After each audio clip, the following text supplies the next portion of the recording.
Saúde pela paz do Senhor. Carta aos Hebreus, capítulo 2. Carta aos Hebreus, capítulo 2. Eu hoje queria falar convosco, lendo do verso 1 a 4, queria falar convosco o apego às verdades ouvidas. O apego às verdades ouvidas. Hebreus, capítulo 2, dos versos 1 a 4.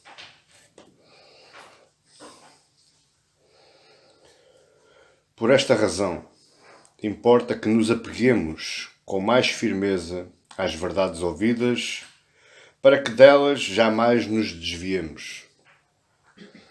Se, pois, se tornou firme a palavra falada por meio de anjos, e toda a transgressão ou desobediência recebeu justo castigo, como escaparemos nós se negligenciarmos tão grande salvação, a qual, tendo sido anunciada inicialmente pelo Senhor, foi-nos depois confirmada pelos que a ouviram, dando Deus testemunho juntamente com eles por sinais, prodígios e vários milagres, e por distribuições do Espírito Santo, segundo a sua vontade.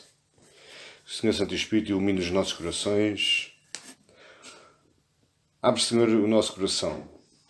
Aquieta, Senhor, a nossa alma neste momento. Liberta, Senhor, as nossas mentes. Levando cativo todos os nossos pensamentos. Senhor, que estejamos agora aquietados pelo Teu Espírito, para ouvir, assimilar, entender e poder colocar em prática tudo aquilo que nós vamos ouvir, Senhor.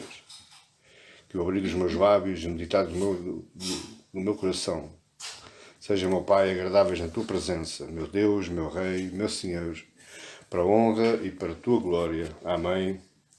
E glória a Deus. Quarta mensagem na carta aos Hebreus, e hoje como tema o apego às verdades ouvidas. Precisamos entender que muitos foram os mártires no período inicial do cristianismo. Na verdade, se falarmos em mártires no tempo atual, eles são de muito pouca monta em comparação à época inicial do cristianismo, primeiro século, segundo século, até meados do terceiro século. Inclusivamente Jesus sofreu perseguição. Eles foram lançados aos joiões, eles foram queimados vivos, eles foram empalados, mortos à espada, por causa da sua fé, por causa da sua profissão de fé, por causa do manifesto público daquilo que eles acreditavam. Outros, perante a pressão exercida pelos seus perseguidores, perante a ameaça de perder o seu emprego, de perder a sua família, de perder a sua vida, o seu bem-estar, eles negaram a sua fé. E é isto que significa apostasia. E foi por causa disto que o autor de Hebreus escreveu esta longa carta àqueles judeus perseguidos, cuja identidade nós não conhecemos a autoria da carta, não conhecemos os destinatários da carta, não conhecemos a localização daqueles destinatários, apenas sabemos que tanto o autor como os destinatários eram judeus convertidos ao cristianismo e que estavam suportando várias perseguições por causa da sua fé. Apostasia é, portanto, voltar atrás. Apostasia é negar a fé cristã. E hoje, por incrível que pareça, com grande infelicidade do nosso coração, hoje assistimos a uma apostasia em massa. Mas esta apostasia que nós experimentamos hoje e que nós analisamos hoje por este mundo fora, eu falo em Portugal e vejo em relação à década de 80 até a meados do ano 2000, não se notava tanto como está se notando hoje. O aparecimento das redes sociais, o aparecimento da internet, o aparecimento de outras áreas dos mídia facultaram essa oportunidade ao nosso arqui-inimigo Satanás, e promovendo então a apostasia em massa dos fiéis cristãos, do povo que enchia as igrejas e hoje já não vão mais. Não por causa do perigo da vida, não por causa do perigo de perseguição à sua fé, porque, glória a Deus, vivemos num país em que a liberdade religiosa ainda é bem patente e está consagrada na nossa Constituição e é bem respeitada por todos os intervenientes políticos e governantes. Não, mas por outros assuntos, por coisas. Abandonam a fé por coisas, por estados, por situações, por outras perspectivas de vida. Mas tudo isso é pouco relevante ou sério em comparação à perseguição, à apostasia daquele povo cristão lá no primeiro século. Nem todos, eu estou falando dos do primeiro século, nem todos tinham a disposição de morrer por causa da sua fé. Nem todos tinham a disposição de ver a sua família sofrer. E então, o modo mais fácil de fugir a isso não era preservar a sua fé, mas sim apostatar da sua fé. Daí a carta aos Hebreus. Ela foi escrita mesmo para isso mesmo. Ela tem por quase único objetivo alertar aquele povo que voltar atrás não era a solução. A solução era aguentar mais um pouco, aguentar firme, porque o fim já estava próximo, não sendo o fim final, passando a redundância, mas talvez um pouco mais de anos de vida e tudo isso acabaria por passar. Portanto, a carta aos Hebreus foi escrita por um judeu cristão que sabia bem o que é que os seus destinatários, os seus amigos estavam passando.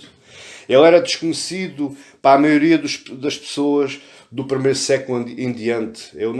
Não há uniformidade quanto à sua identidade. Vemos que ele tem um grande conhecimento bíblico. Vemos também que ele havia conhecido os apóstolos e recebido deles o seu ensino ou a sua doutrina. Ele era, ao analisar a carta, e nós estamos fazendo isso, nós vemos que ele era um excelente pregador, um grande expositor bíblico. Ele expõe as Escrituras como quase mais ninguém, biblicamente falando, e ele era muito conhecido pelos seus leitores, pelos seus destinatários. Em resumo, era alguém bem utilizado por Deus e que se deixava utilizar bem. Para que é que ele fazia isto tudo? Para encorajar os judeus perseguidos. Foi o que nós falamos. Para encorajar, para não deixar retroceder aqueles que buscavam essa forma de vida. Para encorajar a ficarem firmes, embora as circunstâncias adversas pudessem bater à sua porta e eles pudessem sofrer por isso. Voltar atrás significa perdição. E eu chamo a atenção a todo o povo que me escuta hoje.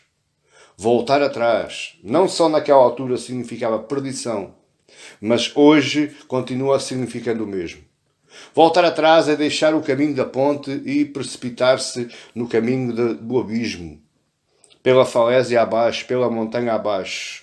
Voltar atrás é perder de vista o sentido de salvação, o sentido de santificação. Renunciar à graça e precipitar-se no caminho da perseguição eterna. Isto é voltar atrás, isto é apostasia. Mas, bom, para contrariar isto, para contrariar a ideia do voltar atrás, a ideia do apostatar da fé, quais são as grandes estratégias do autor? E eu apresento uma principalmente, que ela é o âmago, a essência de toda a carta. E essa essência, esse âmago, é apresentar aos judeus a superioridade de Jesus. Pelo menos em 4 pontos que ele apresenta. Ele apresenta a superioridade de Jesus sobre Moisés, já vimos, sobre Arão e os sacerdotes.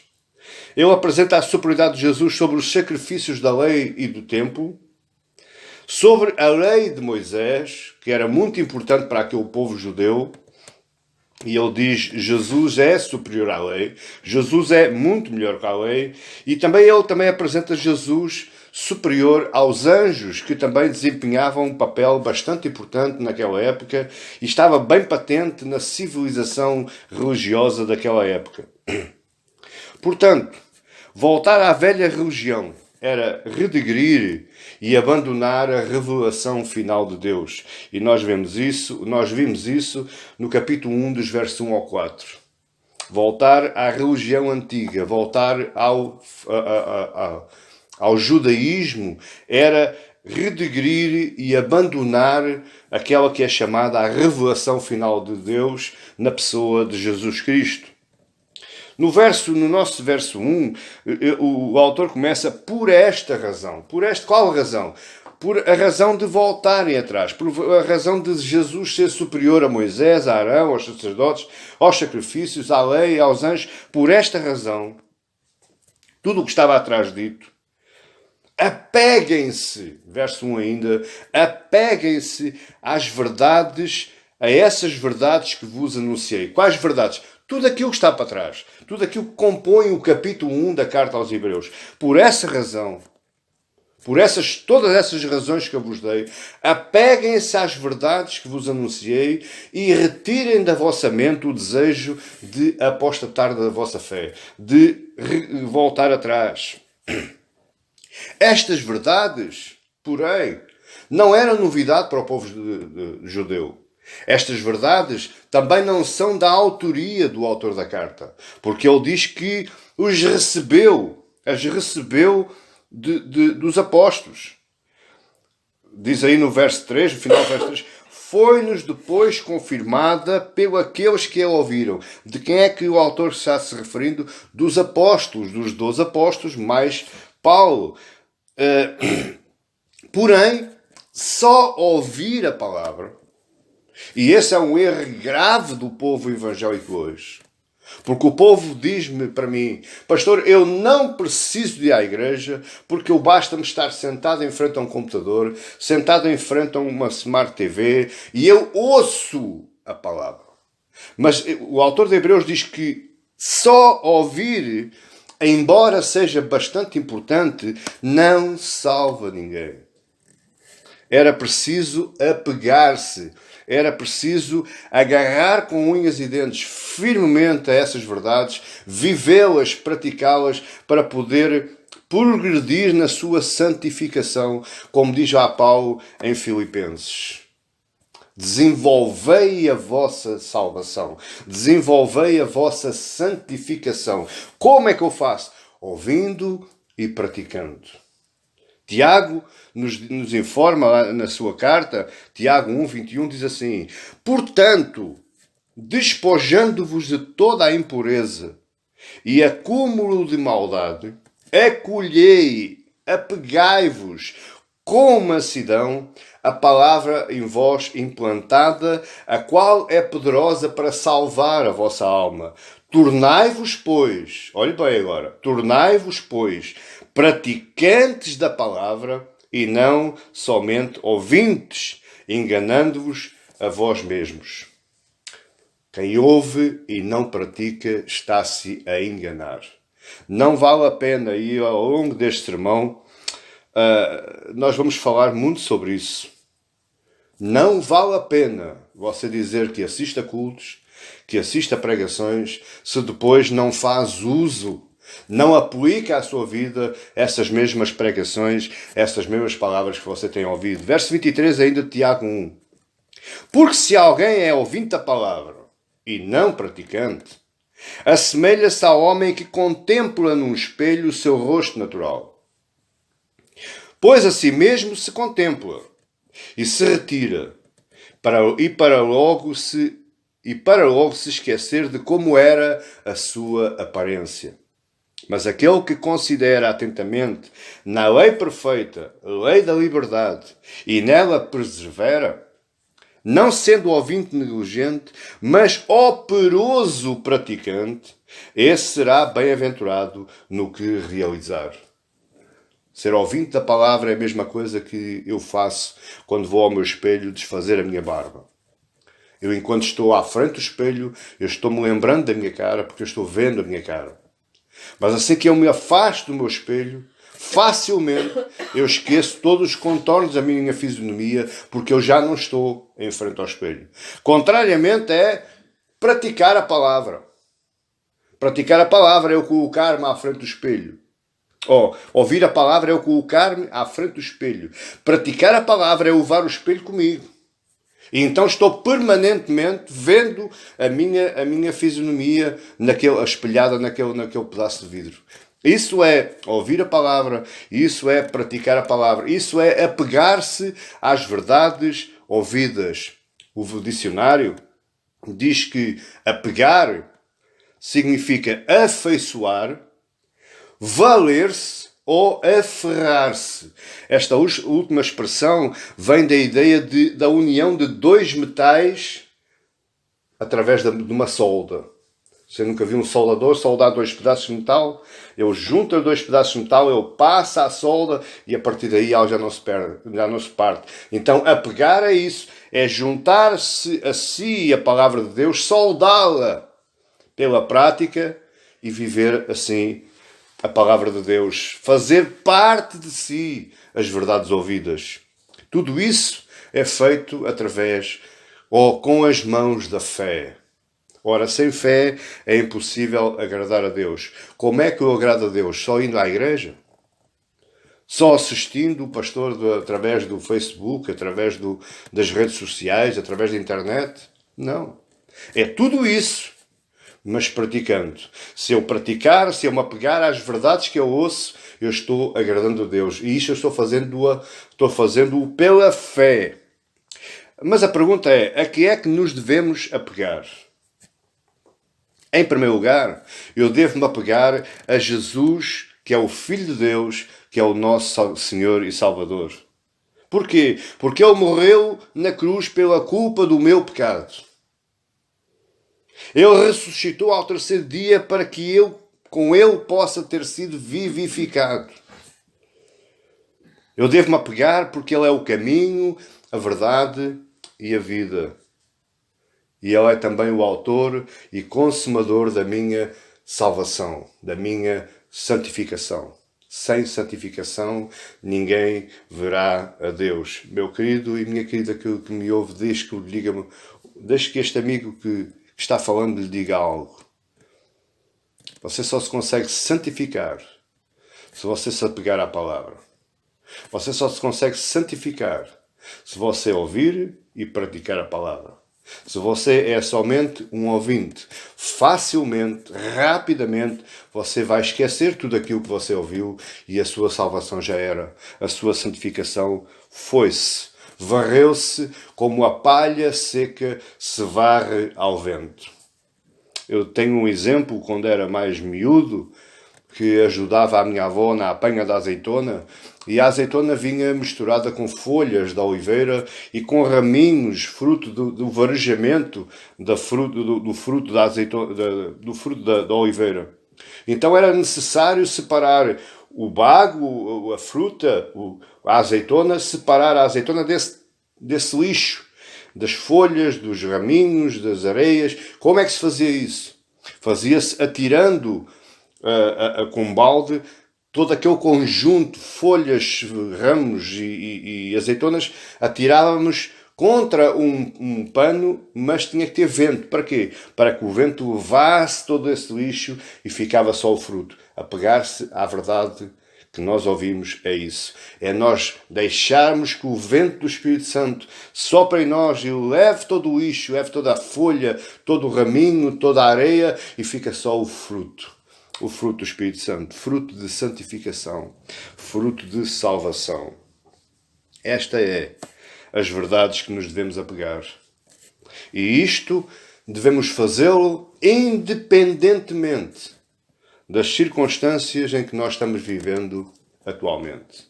Se você está contente e alegre, apegue-se à verdade. Se você está triste, angustiado e magoado, apegue-se à verdade. Se você está com saúde, apegue-se à verdade. Se você está doente, apegue-se à verdade também. Se você está com uma condição social e financeira ótima, apegue-se à verdade. Mas se você está passando extremas necessidades, fome e outras coisas mais, apegue-se também à verdade. Em tudo dai graças, diz o apóstolo Paulo. Ele está falando disto mesmo. Nós apegarmos à verdade, independentemente das circunstâncias, das situações onde nós estamos vivendo. E até porque a Igreja, a história da Igreja, desde o primeiro século até o século XXI hoje, ela está repleta, ela está cheia, ela está a abarrotar de maus exemplos, também fruto de maus ensinamentos, mas ela está a abarrotar de maus exemplos. Porque, convenhamos, o homem e a mulher é muito senhora do seu nariz, é muito dona de si próprio. E quando alguém fala a verdade bíblica que dói, que machuca, que nos retira do conforto, esse alguém que a ouve nem sempre está disposto a ouvi-la e a praticá-la. Eu já ouvi tantas vezes dizerem: o pastor não tem nada que falar assim para mim porque ele não me conhece, ele não manda em mim, ele não tem autoridade. E tudo isso é verdade. Mas a palavra que ele profere da sua boca, sendo uma palavra bíblica, saindo das Escrituras Sagradas, sendo palavra de exposição bíblica, ela tem autoridade, sim, sobre toda a vida. E ela deve ser ouvida e praticada. Pessoas que creram num primeiro momento, que acreditaram e se entregaram no momento em que ouviram a palavra. Ou outras que se sentiram atraídas, motivadas por essa tão boa palavra. Isto são exemplos tão comuns no nosso meio. Você veja as grandes cruzadas. Billy Graham trabalhava com isso. O maior evangelista que nós conhecemos. Ele movimentava milhares de pessoas. Ele levava à frente milhares de pessoas, mas depois havia todo um trabalho feito nos bastidores de Billy Graham. Porque pessoas que se sentiam atraídas, motivadas pela palavra que estavam a ouvir.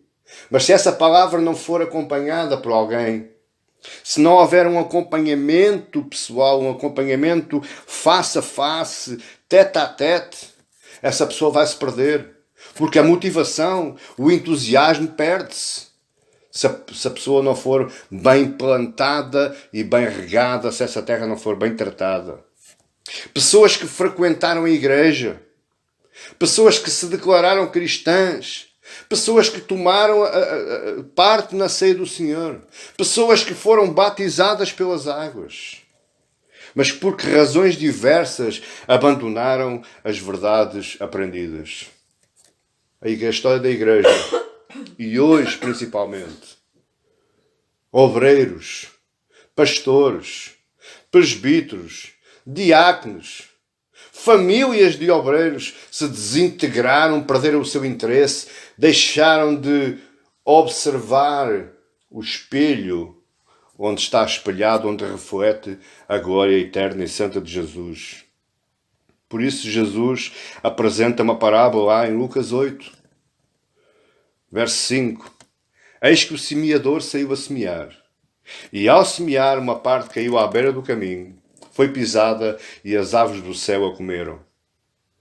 A outra caiu sobre pedra. Tendo crescido, secou por falta de umidade. Outra ainda caiu no meio dos espinhos. E estes, ao crescerem com ela, a sufocaram. Verso 8. Outra, afinal, caiu em boa terra, cresceu e produziu a 100 por um. Dizendo isto, clamou: quem tem ouvidos para ouvir, ouça. E eu acrescento o que o Espírito Santo está dizendo à igreja hoje. Existe palavra, a palavra é sempre igual. Mas o resultado final nem sempre é igual. Você pode dizer: pastor, mas não é a palavra de Deus, ele não tem poder para operar nas pessoas. Claro que tem. Mas as pessoas também têm que ter a responsabilidade de a ouvir e de a praticar. Existe a doutrina da soberania de Deus, harmonizada de uma forma misteriosa, mas ao mesmo tempo maravilhosa. A soberania de Deus harmonizada com a responsabilidade humana. Deus é soberano e fala, mas o homem tem que ser responsável para colocar essa palavra em prática no seu coração. Ouvi e pratiquei. É isto que representa o coração dos homens.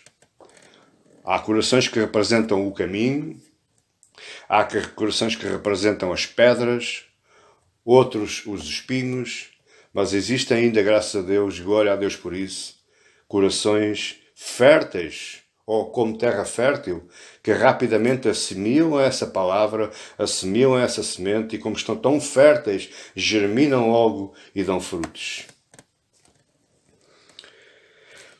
Afirmar aquilo que eu afirmei traz-me um conflito de entendimento. Porque parece que eu estou colocando em conflito a doutrina da perseverança dos santos e da predestinação de Deus sobre o seu povo.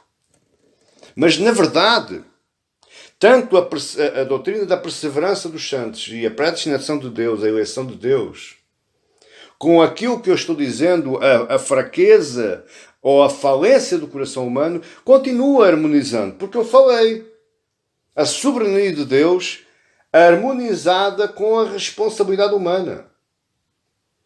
No mundo existe 7 bilhões de pessoas.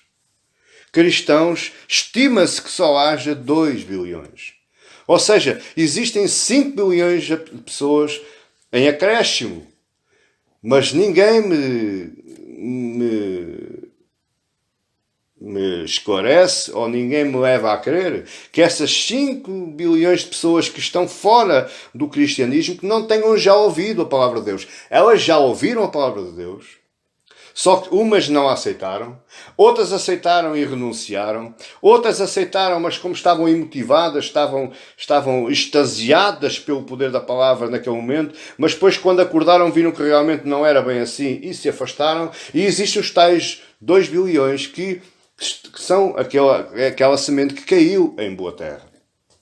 Nos ajude Deus a continuar com esta firmeza, pregando estas verdades, e nos ajude Deus a vermos o fruto desta palavra que nós pregamos no coração daqueles que se apegam às verdades, exatamente como 2 metais se apegam, se juntam através de uma solda que o homem produz nelas. Estas doutrinas, a perseverança dos santos e a predestinação dos eleitos de Deus, elas só podem ser observadas não através do olho humano, mas através da perspectiva de Deus, através do ponto de vista de Deus. Só Ele sabe quem são os eleitos. Nós não podemos escolher os eleitos de Deus. A nossa missão, meus queridos, a missão dos apóstolos foi esta, a missão de todos os homens bíblicos foi a mesma, a missão de todos os homens desde o 4º século até hoje continua sendo a mesma. Pregar a verdade e deixar Deus fazer o resto. Deus é soberano e só Ele sabe quem são os predestinados. Só Ele sabe quem são os eleitos. Só Ele sabe quem é que vai perseverar até o fim. Por isso a Bíblia é prepentória dizendo: nos últimos dias estarão 2 lavrandos no campo, um sobe e o outro fica. Estarão 2 dormindo na mesma cama, um sobe e outro fica.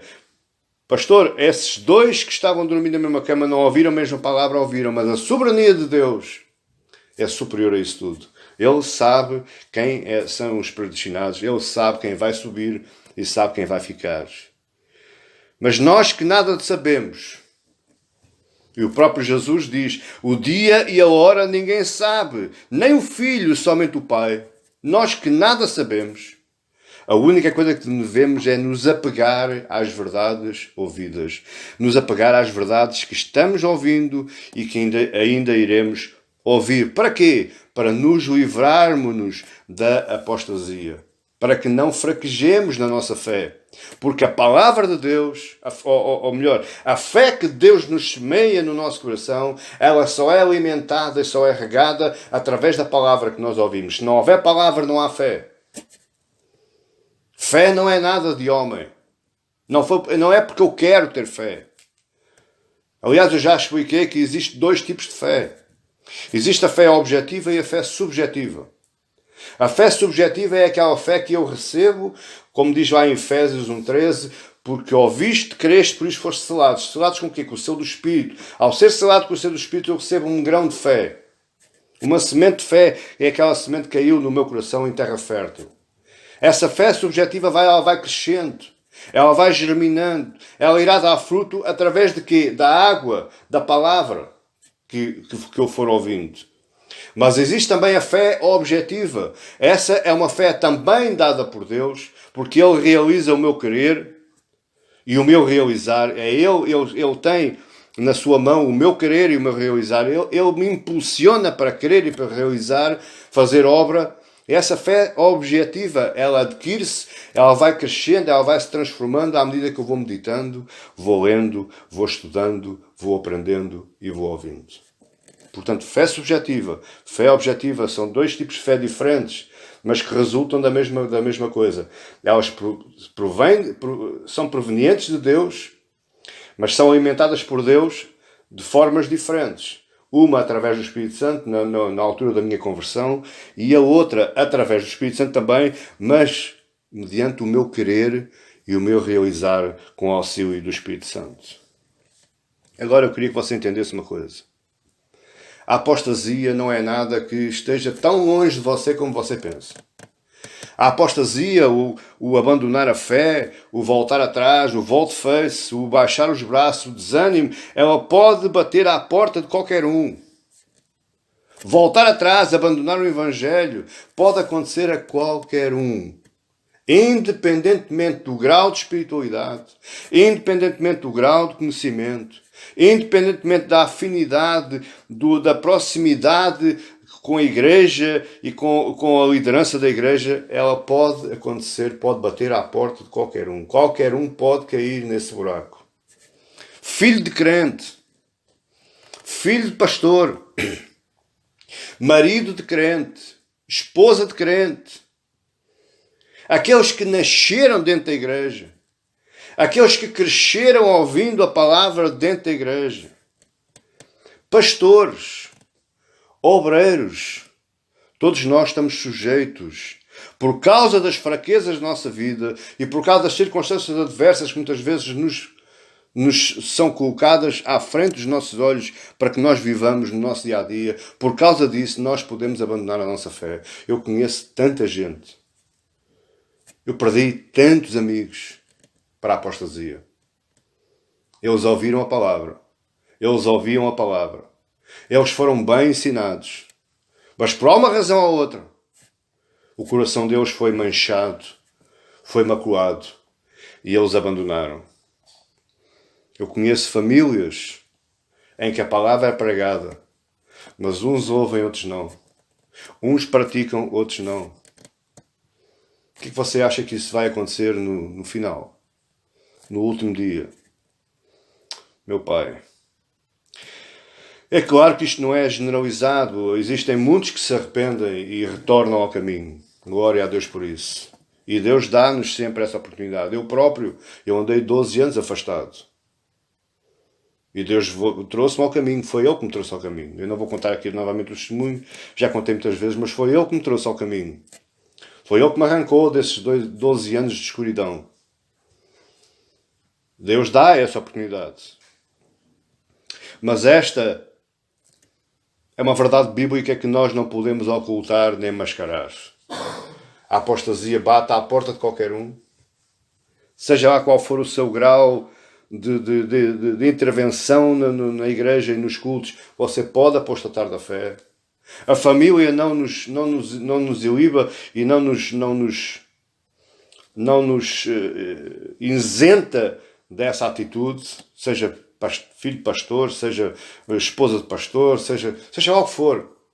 Pode acontecer que há apostasia e quando as pessoas não se arrependem, quando não lhes é dado o acordar a tempo, elas se perderão para sempre. Não há volta a dar.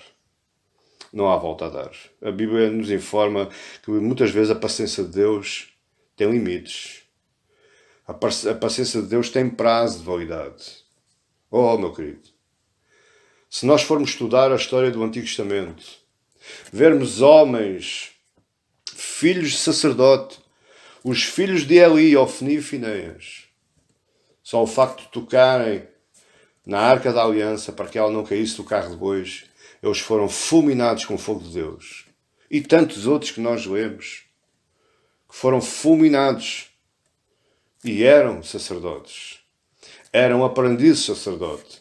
Estavam ao serviço de Deus. Mas bom, isto não é agora para nós aprofundarmos isso. Mas a pergunta é, ok, como é que eu posso escapar a essa negligência? Ou seja, a negligência no sentido de eu não observar a palavra, eu não ligar à palavra que ouço, eu estar-me nem para aí virado para aquilo que o pastor está dizendo, negligenciando a minha salvação por isso. Como é que eu posso escapar a essa negligência? Verso 3. É a pergunta que o autor faz. Como escaparemos nós se negligenciarmos tão grande salvação? Deixe que eu lhe diga uma coisa. E deixe que eu lhe retire agora todas as dúvidas.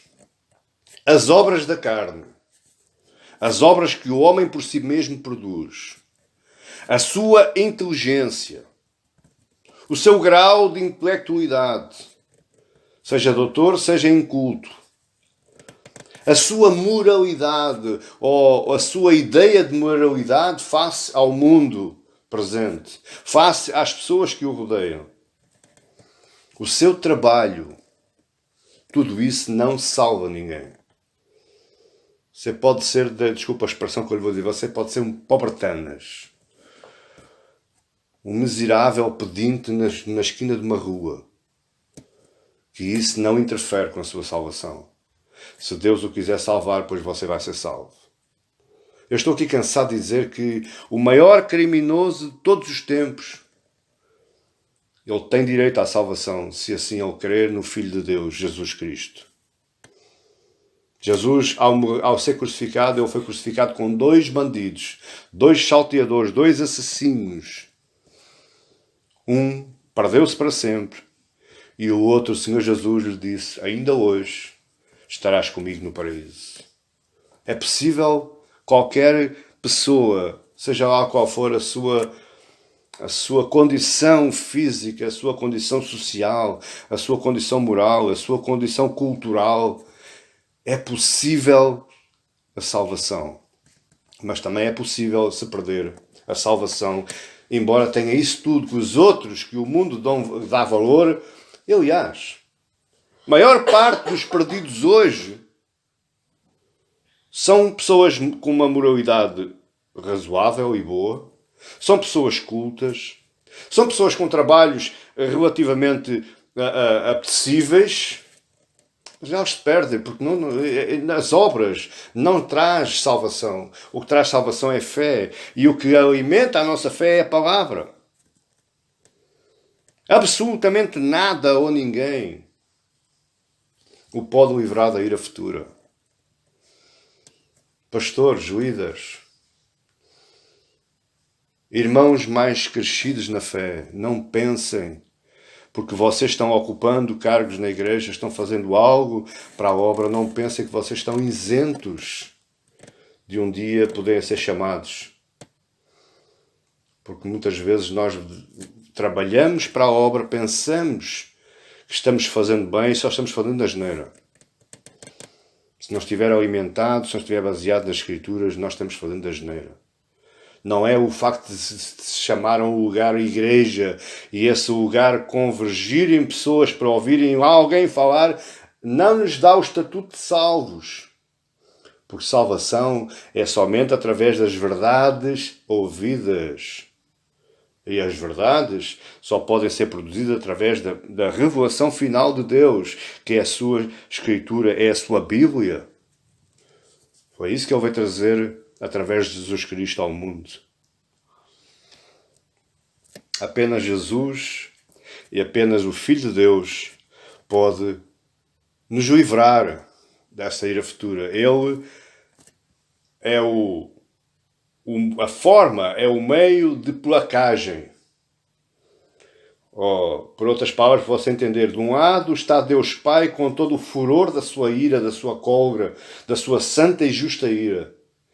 Você está no meio. Você está na outra ponta. Um pecador desprezível, miserável, que só tem direito à condenação e ao castigo e à morte e ao inferno.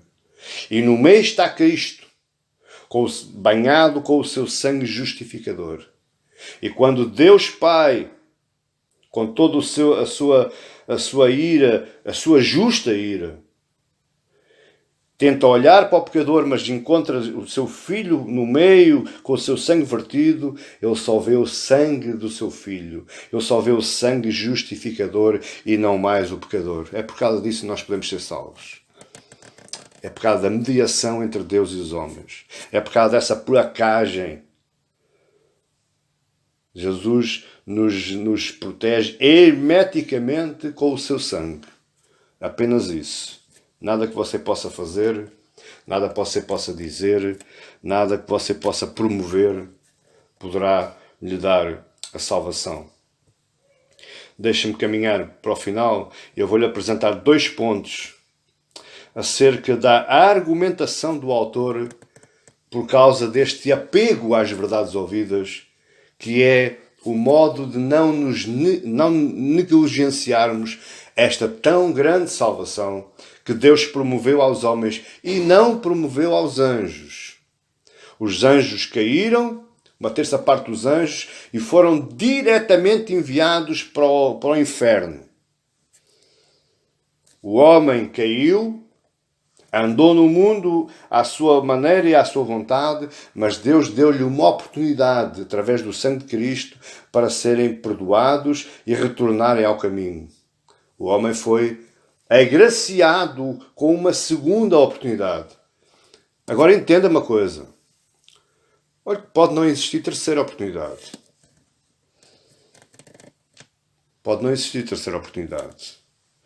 Essas oportunidades que entre aspas, que Deus dá, é proferidas e proclamadas pelos libertinos.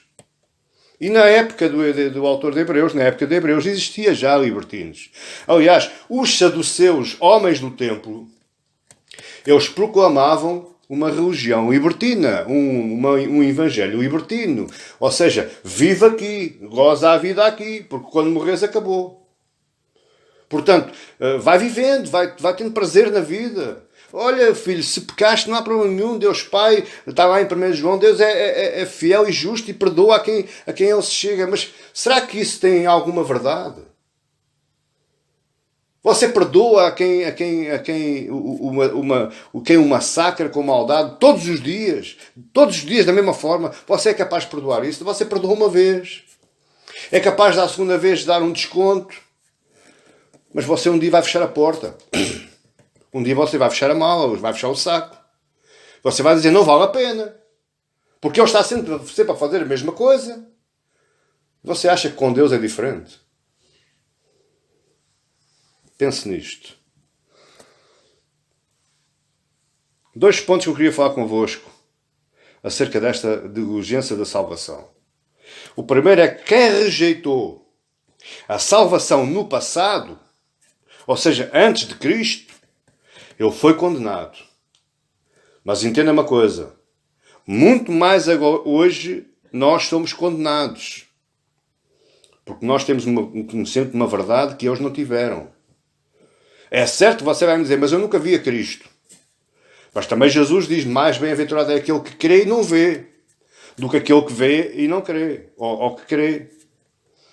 O próprio Filipe, Jesus diz, há tanto tempo que estou contigo, Filipe, e ainda não me conheces. Ainda não sabes quem eu sou? É claro que 2000 anos envolvidos. Você pode argumentar dessa forma. Eu não conheço Jesus porque eu nunca ouvi. Nunca o apalpei, nunca fui com ele, nunca ouvi a voz dele. Pois é, mas é que se você apalpasse, visse, falasse, não precisava de fé.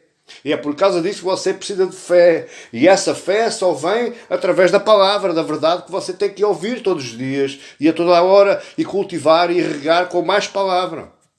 Para que você se apegue para que você tenha certeza. Qual é a argumentação do autor? No verso 2, nós vimos aí: se pois se tornou firme a palavra falada por meio de anjos, e toda a transgressão ou desobediência recebeu justo castigo. O autor está-se a lembrar, por exemplo, que lá nas planícies do Sinai, lá quando o Moisés sobe ao monte Sinai, ele está lá 40 dias, 40 noites, recebendo a lei de Deus, escrita pelo próprio Deus de Deus. Dizem que foi entregue a Moisés, o próprio autor diz que essa lei foi entregue a Moisés, para Moisés depois proclamar e ensinar o povo. Cá embaixo, no sopé do Monte Sinai, na planície do Sinai, cá embaixo se estava promovendo culto a um Deus, a um boi de ouro, a um bezerro de ouro. Araão estava metido nisso, o irmão de Moisés, o primeiro sumo sacerdote.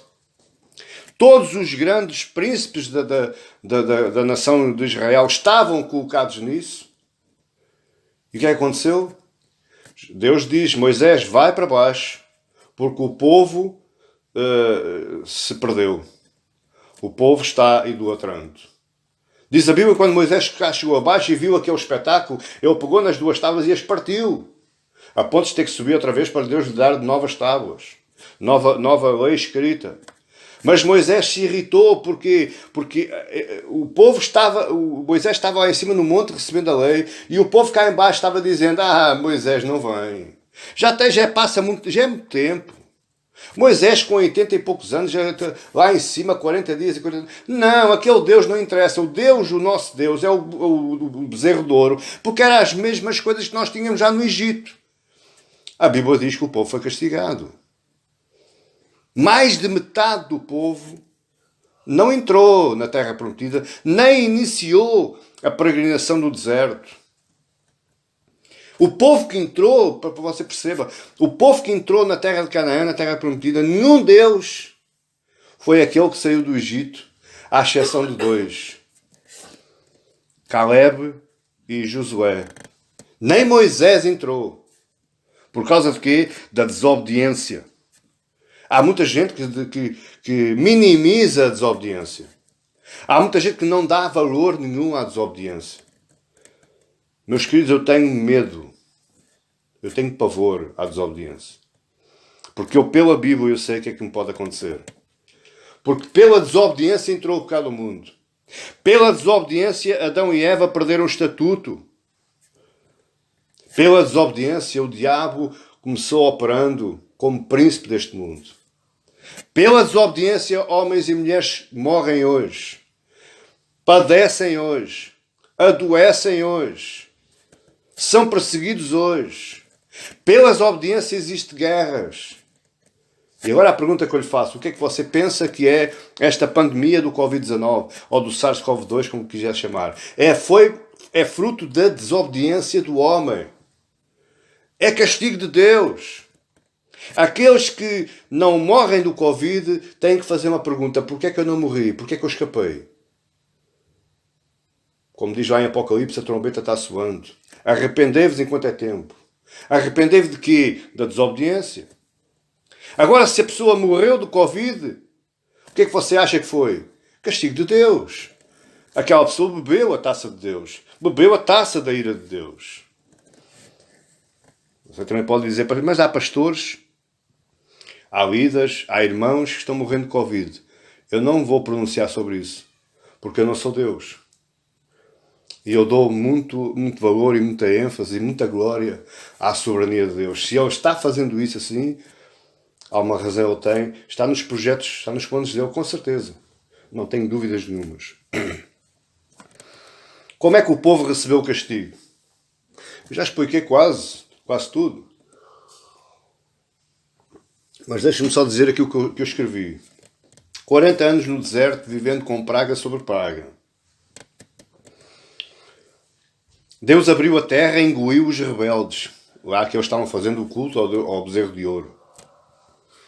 Anjos castigaram o povo. Serpentes mataram o povo, a ponto de Moisés ter que fazer lá uma cruz em forma de serpente para promover a cura do povo, por causa da sua no seu arrependimento, claro. Opressão de reinos estrangeiros sobre o povo de Israel. A sua pergunta que você está fazendo é completamente válida. Se era o povo de Deus, porque é que os outros reinos que eram pagãos foram vitoriosos sobre o povo de Deus? Por causa da desobediência do povo. Era castigo de Deus. A pontos de Deus, diz a Bíblia, que ele encheu a sua paciência e enviou o povo cativo lá para a Babilônia 70 anos. E o povo que foi para lá, a maior parte deles já não foi o povo que retornou. Aliás, retornaram muito menos. E muitos deles já eram filhos de filhos do primeiro povo que foi levado cativo. Perceba isto, que é muito importante. Não negligencie a sua salvação por causa da sua desobediência. Não negligencie a sua salvação por causa da sua arrogância, do seu orgulho, do seu egocentrismo. Seja humilde, não seja rebelde. Se apega às verdades ouvidas, porque só essas é que levam à salvação. Só essas é que nos promovem santificação. Só essas é que nos fazem verdadeiros filhos de Deus. Se tudo isto aconteceu por causa da revelação de Deus através de Moisés, convenhamos, o povo não viu nada. Poderia ter sido Moisés, convenhamos, poderia ter sido Moisés que escreveu as tábuas da lei, as pedras, lá no monte. Ele teve 40 dias, teve tempo de sobra. Moisés era um homem culto, Moisés era um homem inteligente. O povo não viu Deus escrever as tábuas. O povo não viu Deus entregar as tábuas a Moisés. O povo acreditou que aquela era a lei de Deus, porque Moisés estava falando. Mas se eles foram castigados apenas porque desobedeceram à palavra que Moisés falou, à palavra que Moisés recebeu de Deus e entregou ao povo, o que é que você acha que pode acontecer hoje? Que essa mesma revelação, essa mesma palavra, agora já não está mais em tábuas de pedra, mas ela adquiriu um corpo. Um corpo vivo, falante, andante, pensante. Um corpo que sente. Um corpo que andou entre nós. A pessoa de Cristo. Deus, o Filho encarnado em homem. Ele falou, ele entregou, porque assim diz aí no verso 3, no final do verso 3, foi-nos confirmadas pelos que a ouviram. Os apóstolos ouviram de quem?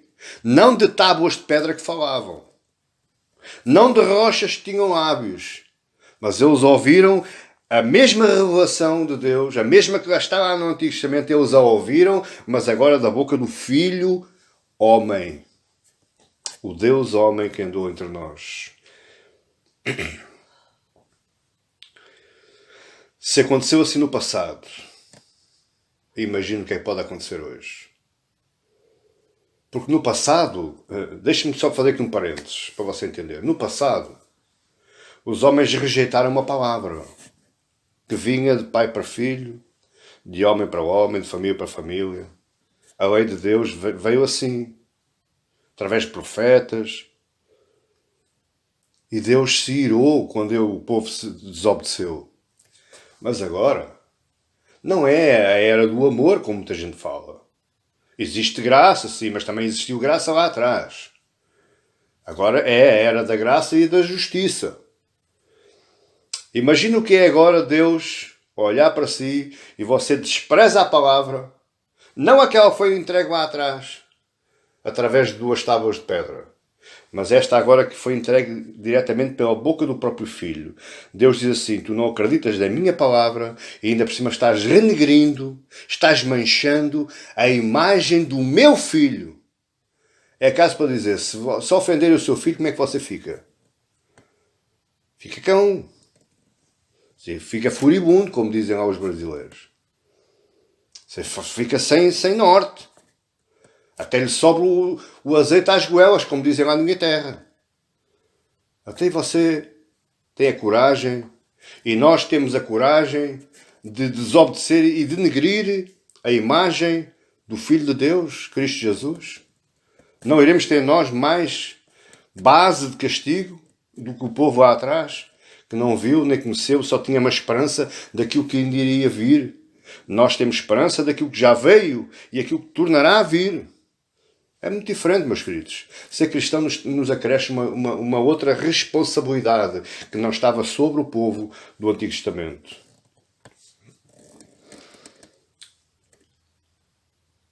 Uma coisa é rejeitar uma mensagem que é difícil de entender. E é puramente normal.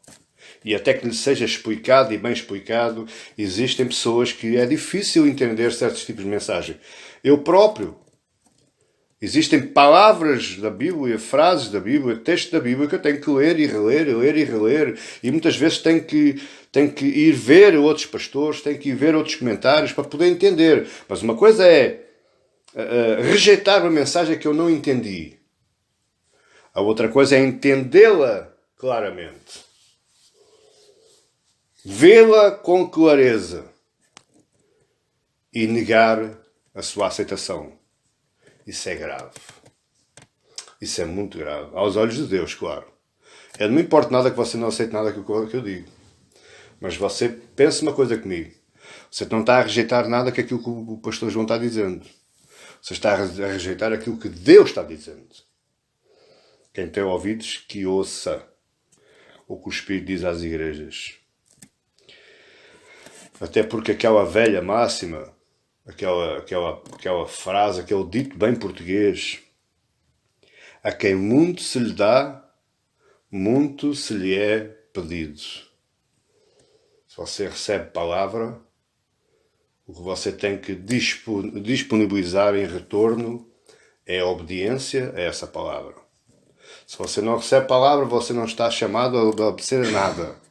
Mas se você recebe palavra, você é chamado a vir a ser um obediente a essa palavra, apegando-se a essa palavra.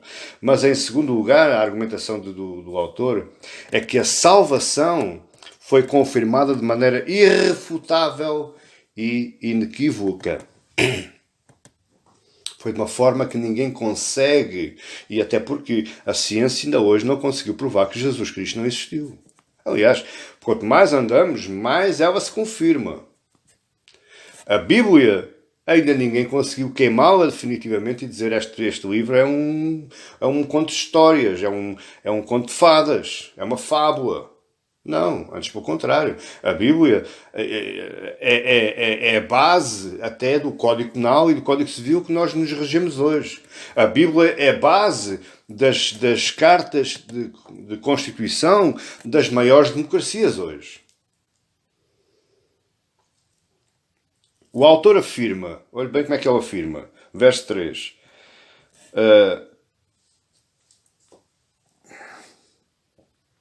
A qual, no meio do verso 3, vamos ler o verso 3 todo. Como escaparemos nós se negligenciarmos tão grandes a salvação? Agora, a qual, esta salvação, tendo sido iniciada inicialmente, ela foi iniciada inicialmente quando?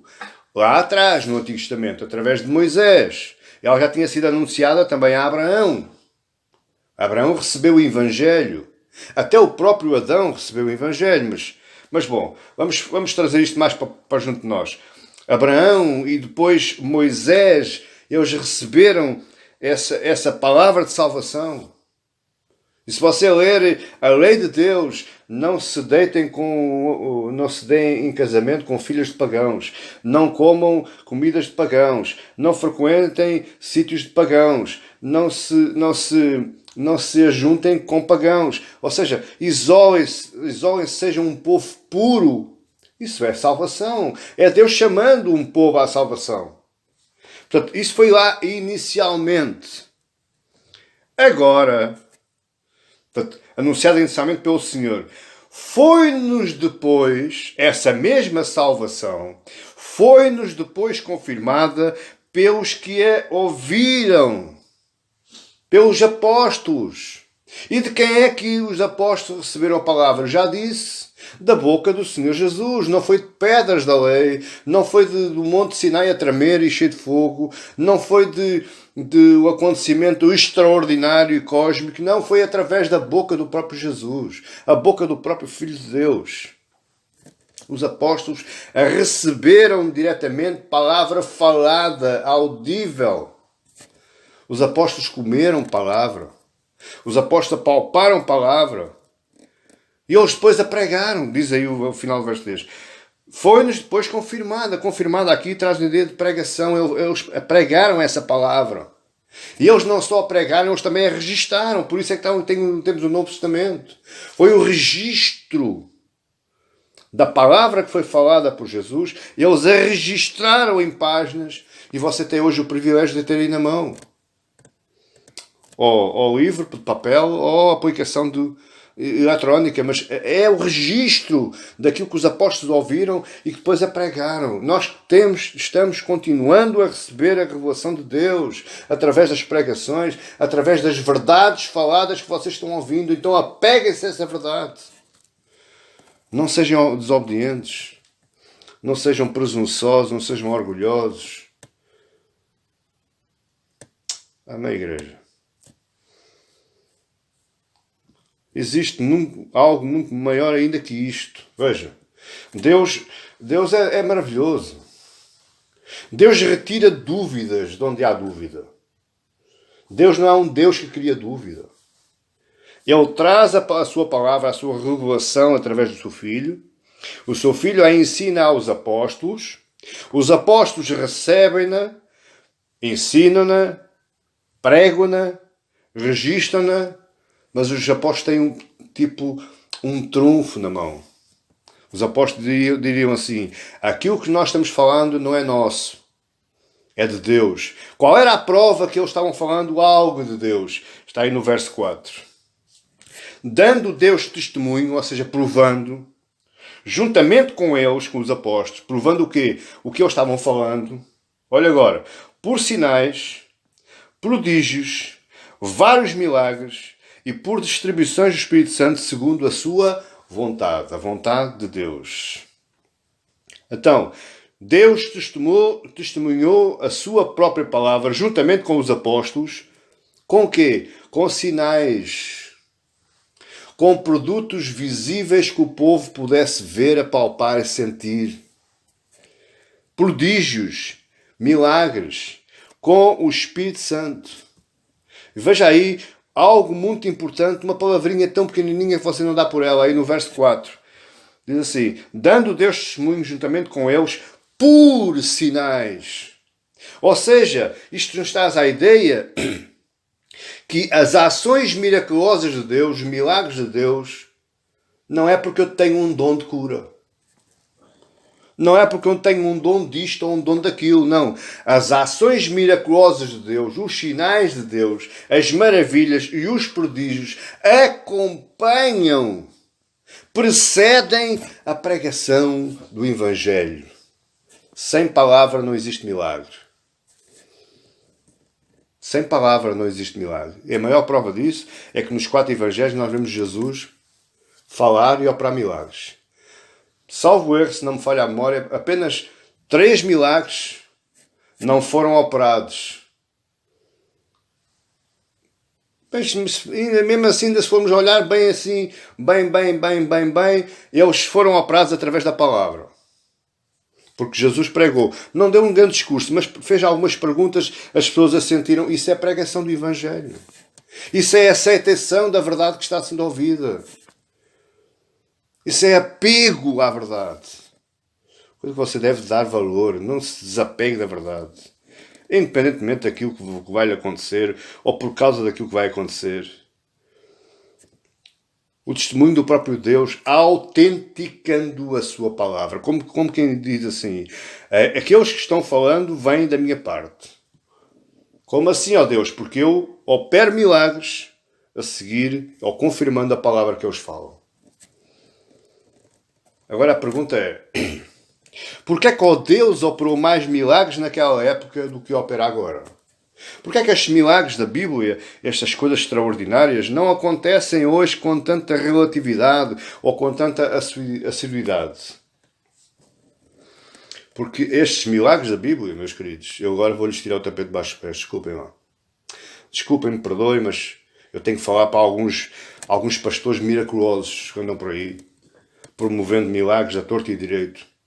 Eu lhes digo, não existe tantos milagres hoje como existiam naquela época, porque os daquela época estavam sendo operados para confirmar a palavra dos apóstolos.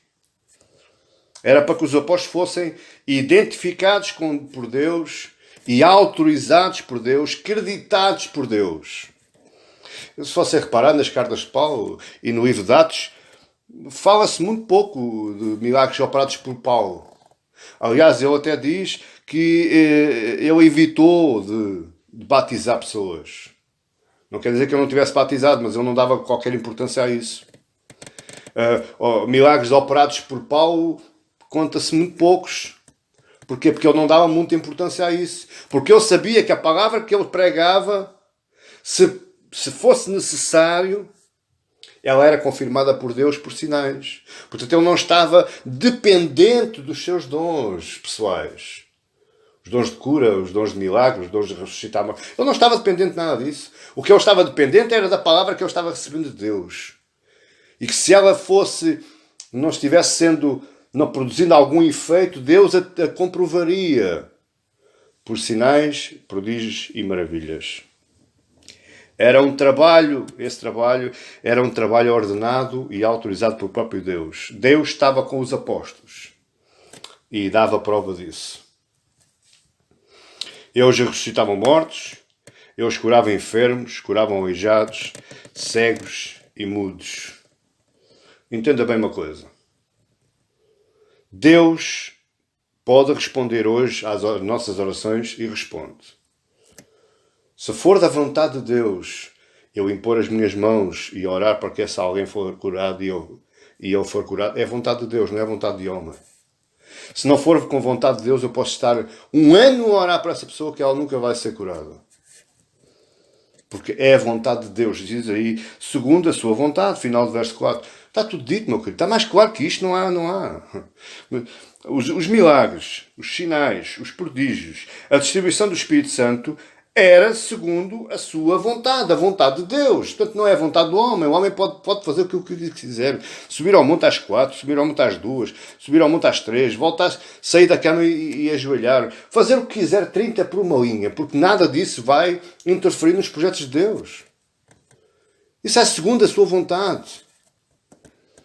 Será acaso que pastores que estão padecendo necessidades, que estão sofrendo circunstâncias na sua vida, será acaso que esses homens e mulheres são fracos espiritualmente e no reino de Deus? Não. Eles estão somente vivendo segundo a vontade de Deus. Algo Deus está vendo nisso que é necessário que seja assim. Entendeu? Se for a sua vontade hoje, Ele opera milagres. Eu estou cansado de dizer, se for a vontade de Deus e se houver algo útil nisso, Deus hoje abre o oceano e eu caminho de Portugal até ao Brasil em terra seca. Mas não vejo necessidade de Deus fazer isso. A revelação dele está nas nossas mãos. Não existe mais necessidade de Ele comprovar a sua palavra. A sua palavra está mais comprovada ao longo dos séculos.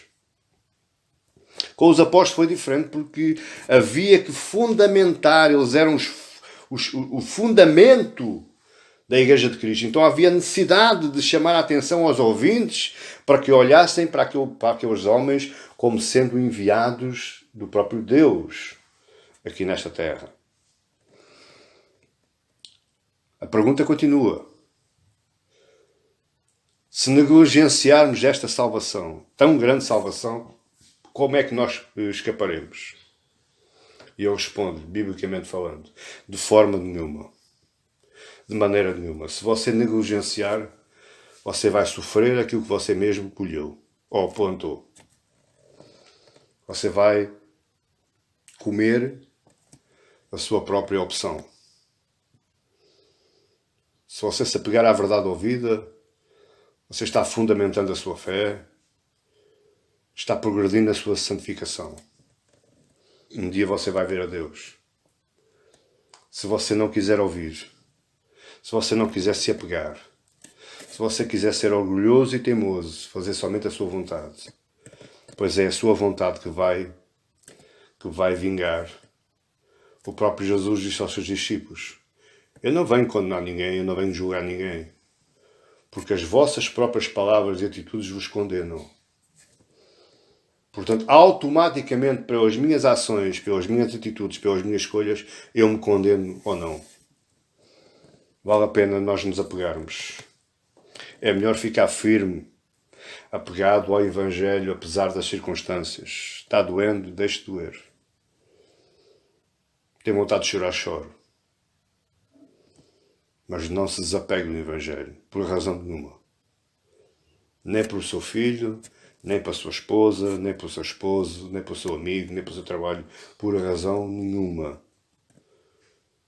Porque um dia você vai ver o fruto da sua obediência e da sua perseverança. Perseguições virão, tribulações, contrariedades, dúvidas, frustrações, inquietações, mágoas, desânimos. Tudo isso vem, pode vir e virá. Mas tudo isso você pode suportar se a palavra morar no seu coração. Se você estiver fundamentado na palavra que os apóstolos ouviram da boca do Senhor Jesus. Não há como escapar à ira de Deus, meus queridos. Não há como escapar ao castigo que os nossos pecados merecem. Se não for por intermédio de Jesus e do seu Evangelho. Deixe só dizer que o que Deus tem preparado para nós supera em muito o que de bom ou de mal o mundo nos tem para oferecer.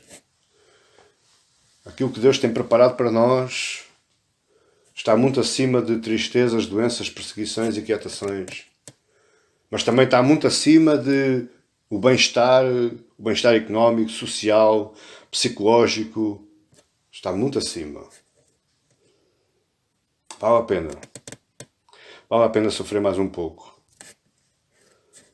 Se você estiver na cama de um hospital, se você estiver em sua casa agora sofrendo com qualquer tipo de necessidade, seja ela qual que natureza for, se apegue a Deus, se apegue a Cristo, se apegue ao Evangelho.